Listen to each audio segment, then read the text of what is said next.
a cobra vai fumar. Eu já antecipei isso, mas diante desse cenário, inevitavelmente, a postura das Big Techs vai mudar. Aliás, isso já começou a acontecer. Vocês lembram de como vocês têm idade o suficiente para lembrar como há 2 anos atrás as empresas, o Google, o Facebook, na época o Twitter, se reuniam de portas fechadas nos Estados Unidos com o FBI, que o Mark Zuckerberg diz que ligava gritando para eles, mandando retirar o conteúdo, com tudo aquilo que se expôs nos Twitter Files pelos jornalistas depois da compra pelo Elon Musk. Mas no Brasil, lembram como eles se reuniam a portas fechadas com o TSE e aceitavam todas as determinações passivamente? Ora, tá lá, é objeto das reportagens do Glenn Greenwald sobre o Tailleferro. Pois olhem o que está acontecendo agora. Google, X, TikTok e Meta faltam a debate da AGU sobre redes sociais. Notícia do Congresso em Foco. Nem o pessoal da Google, nem a Meta, que engloba Facebook, Instagram e WhatsApp, nem do X, nem mesmo os chineses do TikTok, que agora são amiguinhos do Trump, que reestabeleceu o TikTok nos Estados Unidos por enquanto, nenhum deles compareceu à audiência pública realizada pela Advocacia Geral da União do Lula sobre regulamentação das redes sociais. Não foram. Bom, aí você tem que ser muito inocente para acreditar que cada um faltou por um motivo. Evidente que isso foi de forma coordenada.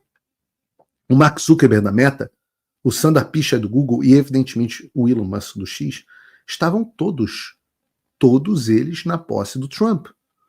O Bill Gates da Microsoft, fundador da Microsoft, ainda um dos principais acionistas, encontrou com o Trump recentemente a portas fechadas dentro da casa do Trump em Mar-a-Lago e disse que saiu impressionado. Palavras dele. Eu estou dizendo isso para vocês. Alguém tem que prestar atenção. Corta aqui para mim de novo. A onda que o Alexandre surfou para implementar a censura no Brasil, essa onda, ela veio dos Estados Unidos. Essa onda já deu na praia. O que ele não percebeu ainda é que se você olhar, não está aqui ainda, mas se você olhar e fizer assim, ó, se você tiver uma vista boa e estiver observando de um ponto de vantagem, você vai ver que está vindo um tsunami na direção do Alexandre. Eles não perceberam isso ainda, o que é a nossa sorte, porque na hora que eles perceberem, eles vão correr pelas montanhas. Mas por enquanto, eles não perceberam. Essa época em que as redes sociais censuraram todo mundo com apoio do governo americano e financiamento do governo americano, onde o governo americano promovia, financiava e dava o arcabouço teórico financeiro para o complexo industrial da censura, isso acabou. E isso tudo antes de qualquer relatório da administração Trump que vá, e a gente espera que vá, expor o conluio entre essas organizações, essas Big Tech e o governo Biden. Mas melhor do que isso, entre o governo Biden e o regime Alexandre. Tem gente que acha que o Donald Trump está alheio ao que está acontecendo no Brasil. Tem gente que acha. E aqui tem 2 pontos. O primeiro é que o entorno do Trump é claro que está atento em relação ao Brasil, e isso ficou claro quando nós vimos as falas recentes do meu amigo Steve Bannon. Esse cara que é tão próximo do Trump deixou um recado bem claro. O que ele disse? A nossa recomendação é que deve haver sanções severas ao Brasil e particularmente a esse juiz Moraes para não ter nenhum acesso aos Estados Unidos. Bom, quando eu comecei a falar desse negócio, tinha sempre os caras que ficavam os caras da imprensa falando, aí vinha alguém, ouvia a embaixadora americana xiita do Biden, a Elizabeth, fala, não, isso os Estados Unidos não fariam isso, não sei o quê. Aí vem o outro e a Globo News ridiculariza, o outro faz piada, a Miriam Leitão escreve artigo dizendo que o Trump não está prestando atenção no Brasil e que eu falo assim, cacete, como pode? Mas agora, será que com uma das pessoas mais próximas do Donald Trump, será que ele falando, verbalizando num discurso, onde ele também disse que em algum momento Eduardo Bolsonaro será presidente do Brasil, e eu torço para que de fato seja, porque eu acho que eu conheço o Eduardo melhor do que o público e digo que seria assim, um dos grandes presidentes transformadores da nossa história, ele está dizendo que essas sanções estão vindo. E eu acho que, finalmente, né, não são só as pessoas que estão ao redor do Trump cientes dessa situação. Mas o Trump também está. O Trump não é um cara de bravata. Ele não é um cara que fala as coisas por falar. As pessoas acham que ele está fazendo bravata e aí vão ver que a fala dele tem coisa séria por trás. Ele fala as coisas com bastante significado. E o Trump deu um recado direto para o Brasil. Vejam aqui. Com o presidente brasileiro, como o senhor vê a relação com a América Latina e o Brasil? Excelente, deve ser excelente. Eles precisam de nós. Muito mais do que nós precisamos deles. Aliás, nós não precisamos deles, todos precisam de nós. O recado é muito claro. O Trump sabe o quanto que o Brasil come na mão dos Estados Unidos. E o Brasil precisa muito dos Estados Unidos. E ele vai além, dizendo que o Brasil precisa mais dos Estados Unidos do que os Estados Unidos precisam do Brasil. E eu já falei de maneira mais extensa sobre esse compromisso do Trump com a liberdade de expressão, no programa de hoje, inclusive, mas o negócio é que se Lula e o Alexandre não começarem a dançar conforme a música, e mesmo que comecem a dançar, as consequências virão. O Trump já falou disso diretamente no caso dos BRICS e do plano de substituição do dólar por uma moeda comum entre os países do bloco, ameaçando qualquer um que se aventurasse a tentar ir contra a utilização do dólar como moeda internacional, que foi colocado como uma prioridade pelo Lula e que é uma coisa absolutamente discutida aqui. Além disso, o Zuckerberg, depois das reuniões com o Trump, reforçou que a ideia do governo é combater a censura à liberdade de expressão, inclusive fora da América, em parceria com o governo. Então, tanto o Lula, com essas falas malucas pró-China dele, quanto o Alexandre, que faz no Brasil o mesmo que fizeram com o Trump nos Estados Unidos, esses caras estão na mira do governo americano. Ninguém pode ter dúvida disso. Essas sanções não é só mais o Trump que percebe, ou melhor, não é mais só o Paulo Figueiredo falando, não é mais só o Steve Bannon falando. Parece que finalmente a esquerda está percebendo aquilo que eu venho dizendo há muito tempo, que é o fato de que a política externa dos Estados Unidos em relação ao Brasil será dura para o Brasil.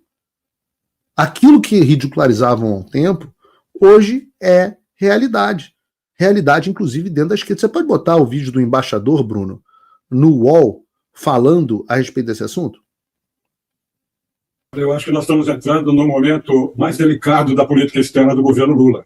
Quer dizer, você tem não só a relação bilateral com os Estados Unidos, você tem a COP30, você tem o BRICS agora em junho, você tem a questão do Panamá, a questão da Venezuela, você tem a questão da imigração, que pode afetar os brasileiros, você tem a questão das tarifas, que também pode, de alguma maneira, afetar os interesses do Brasil. E você tem também uma frase que ele pronunciou ontem, e uma decisão que ele tomou ontem também, que é a liberdade de expressão. Quer dizer, isso aí, eu acho que esse conjunto de coisas vão fazer com que, em algum momento no futuro, e eu concordo, não é através do Lula, não é através do Trump, mas é através do secretário de Estado, Marco Rubio, que essas medidas virão. Vocês devem ter acompanhado que já houve 2 manifestações da Câmara dos Representantes dos Estados Unidos, a Câmara dos Aquela que a imprensa não cobriu, aquela que foi obtida graças ao nosso trabalho. É isso mesmo? Peraí, vocês estão ouvindo um cara dentro do UOL, que é o Rubens Barbosa, que é ex-embaixador do Brasil em Washington, dando um banho de realidade nos caras. Ele está falando assim, olha, a situação do Brasil é péssima. Vocês devem observar que já houve 2 manifestações, aquelas que eu colei aqui para vocês, e que teve gente que falou assim, isso não é nada. Não acredito mais em nada, não deu em nada. E aí, o que aconteceu disso? É a dificuldade de entender como é que as coisas acontecem. Que não existe plantação, não existe colheita sem plantação. Então você vai plantando, você vai regando, aí daqui a pouco você colhe os frutos. Isso aqui foi a plantação. Quem está dizendo? É o Paulo Figueiredo? Não. É o embaixador Rubens Barbosa dentro do UOL. Será que agora alguém vai começar a me ouvir? Será que a imprensa vai continuar ignorando os acontecimentos aqui, fingindo, se escondendo embaixo da cama, fingindo que não viram? Vejam. Em relação a questões aqui no Brasil. Foi mandada uma carta de alguns deputados da Comissão de Relações Exteriores para o Comitê de Direitos Humanos da OEA, pedindo que fosse aberta uma investigação sobre o Brasil por causa justamente da liberdade de expressão de americanos aqui no Brasil. Essa foi a carta do Chris Smith. Bom, vocês devem lembrar de quem é o Chris Smith, né? Aquele que comandou a audiência da qual fiz parte. E se não fosse feito isso, que eles iam retirar o apoio financeiro do governo americano à Comissão de Direitos Humanos da OEA. E a outra medida foi um projeto de lei apresentado por uma deputada republicana que determina a cassação do visto para o ministro Alexandre de Moraes. Isso já existe. O projeto não é da deputada americana apenas, a deputada americana a qual ele está se referindo é quem? Nossa querida deputada americana mais amada do Brasil, Maria Elvira Salazar. E ela não tira o visto do Alexandre, justiça seja feita. Ela tira o visto de qualquer funcionário público de um país do exterior que viole os direitos que nos Estados Unidos seriam considerados da primeira emenda. Se chama No Censorship on Our Shores Act. A lei da não censura nas nossas... dentro do nosso território, né? Então é disso que ele está falando, porque eu digo que não é só para o Alexandre, é para todo mundo do STF, é para o Gonê, é para os policiais federais, é para uma lista que está sendo cuidadosamente compilada. E sim, o projeto de lei já existe, está correto, o embaixador. Então eu acho que nós vamos ter um período muito desafiante em termos de relações políticas entre os estados. Eu acho que a relação desafiantes, o que ele quer dizer é que fudeu. Por isso que eu falo que não adianta, você tem que falar português, porque ele fala, período desafiante, tal, os evangélicos mais linha dura não gostam que eu fale palavrão, mas um período desafiante para os nossos... é muito diferente de dizer fudeu pro Lula e pro Moraes. É o bom português, eu falo palavrão por causa disso. Vocês me desculpem, mas é a forma direta de dizer o que está acontecendo. Entre os governos vai ser muito difícil, mas a relação entre os estados vai continuar normalmente. Como o Trump falou, é verdade, a gente depende mais dos Estados Unidos pelo comércio, pelo investimento, e por medidas que não sejam tomadas que impactem no Brasil, do que nós podemos influir contra os interesses dos Estados Unidos. Então vamos ter que aguardar, ter uma atitude pragmática, uma atitude tranquila e não reagir, como aparentemente eu recebi agora cedo um vídeo, não sei se é verdadeiro, com uma reação do presidente Lula, que eu acho que não cabe, não devia reagir a nada que seja dito pelo governo americano em relação às relações bilaterais. Se ao menos o Lula não nos ajudasse tanto, falando tanta bobagem. E o grande problema dessa história, volta o vídeo, tira não, Bruno. O grande problema dessa história é que o Lula, quando ele volta agora no terceiro mandato, ele volta, em inglês a palavra é vindicated, eu não sei como é que se fala esse troço em português, tem palavras em inglês que a gente não consegue traduzir muito bem para português e vice-versa. Vindicated é quando o cara volta meio consagrado, é como o Trump tá voltando. E quando o cara volta consagrado, o perigo, no caso do perigo do Lula, que ele é um imbecil completo, é diferente do perigo do Donald Trump, que é realmente um gênio, mas o grande perigo é que você se acha validado pela história. Então você começa a se achar uma criatura quase mitológica que não comete erros. E o Lula chegou assim. Ele falou, eu é que sei, eu voltei, tá aqui, ninguém conseguiu fazer o que eu fiz, eu voltei. Então o cara vai cometendo erro depois de erro embaixo da arrogância dele. O embaixador, do ponto de vista institucional, o senhor menciona a carta enviada pela Câmara nos Estados Unidos ao Comitê de Direitos Humanos da OEA, menciona também. E um pedido formal para a cassação dos vistos, né, não só do Alexandre de Moraes, querem caçar os vistos de outros ministros do Supremo, sob a alegação de que eles estão conspirando contra a liberdade de expressão. Valeu, Josias, lembra de mim? Do ponto de vista institucional, Isso pode seguir adiante? Acha que o governo norte-americano, com todas essas idiosincrasias do Donald Trump, pela institucionalidade que envolve uma decisão como essa, poderia vir a caçar um passaporte de um ministro do Supremo, por exemplo? Pausa aqui por um segundo. Reparem com atenção o desespero para conseguir manter a postura que sempre foi a postura da imprensa, de que isso não poderia acontecer. Reparem. Mas não, o governo americano não faria uma coisa dessa, diz Josias de Souza. Lembra de mim, Josias? Eu sou aquele cara que te aposentou no ar. Pois bem, como responde o embaixador? Bom, isso está dentro da capacidade, da autonomia do país, né? O país agora está fazendo essas medidas todas, né? Contra o México, né? Estão taxando o México por causa de imigração. Eu acho que pode. E eu acho mais. Será? Em março desse ano, daqui 2 meses, vai haver eleição na OEA. Eu acho que o governo americano, através do Departamento de Estado, vai eleger um secretário-geral da OEA conservador que siga as orientações, as políticas do Departamento de Estado, e isso vai ter implicação sobre os governos de esquerda aqui na região. Eu acho que, por isso que eu digo, esse momento... Claro, porque a OEA é o órgão que deveria ter agido para impedir o Alexandre de cometer todos os desmandos que ele cometeu. Mas a OEA foi omissa no Brasil, foi omissa na Venezuela, foi omissa na Bolívia, e isso eu digo para vocês, eu acho que eu sei quem será a pessoa, eu digo para vocês, acabou a putaria na OEA. Vai acabar. Então o que significa? O Brasil é signatário de um negócio chamado Pacto de San José de Costa Rica. É um pacto que diz que o Brasil tem que submeter, é um pacto, o Brasil é signatário, então ele é um pacto que tem valor legal, inclusive obrigatório de cumprimento no Brasil, que o Brasil tem que se submeter a uma série de regras de direitos humanos. Essas regras de direitos humanos eles incluem devido processo legal, incluem liberdade de imprensa, liberdade de expressão, imunidade parlamentar, etc, etc. São regras do qual o Brasil é signatário. E aí o que acontece? Caso o Brasil viole estas regras, a Corte Interamericana de Direitos Humanos julga os casos e julga o caso do Brasil. O que aconteceu até agora? Como eles dominam a OEA, o Brasil, inclusive, coisas que a gente vai aprender no próximo governo, né? O Bolsonaro, por exemplo, nomeia os representantes para a OEA, os caras da Comissão Interamericana nomeou os caras do Gilmar Mendes. Imagina, né? Para a CVM, aquele vagabundo daquele João não sei lá das quantas. João Ascioli, eu acho. Para a OEA, o cara do Gilmar Mendes. Aí você vai vendo quanto que o Deep State vai sendo ocupado pelos caras que são inimigos. O Trump também fez isso. Só que agora o Trump volta mais sábio.